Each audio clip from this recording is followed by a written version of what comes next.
लारकानो मावा के ख़बर ॾींदा हलूं। ब्यूरो चीफ सिंध हुब अली जहांगीर जी रिपोर्ट मुताबिक़ लारकानो शहर के रहमतपुर थाने के हद लोही पुल वेझो नज़र मौला के रहवासी पुरत गुलाम शबीर चांडियो मीडिया अॻियां दाहींदे चयो त मुंहिंजे भरिसां सैदन जी जगह जो कम हलंदड़ हो। हुननि पंहिंजी जगह में अॼुकल्ह 12 फुट मिट्टीअ जो भराव विधो, जंहिं ते असां ऐं मोहल्ले वासियुनि बार बार रोकियो त उन्हनि जवाब न ॾिनो। जगह में भराव विझण सबबि उन्हनि जे घरनि जी दीवार किरी पई, जंहिंमें आउं गुलाम शबीर चांडियो ऐं मुंहिंजो मासूम पुट मोहम्मद हनीफ जे मथां दीवार किरी पई। पाड़ेसरनि अहिड़ो इतला रहमतपुर थाणे ते ॾिनो।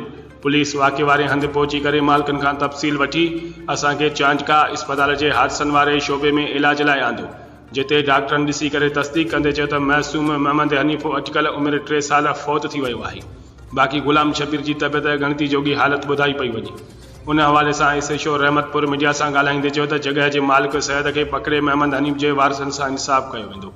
उन मौक़े ते मुतासिर शख़्स चीफ जस्टिस ऑफ पाकिस्तान ऐं सुप्रीम कोर्ट खे अपील कंदे मुतालबो कयो त मूंसां इंसाफ़ कयो वञे।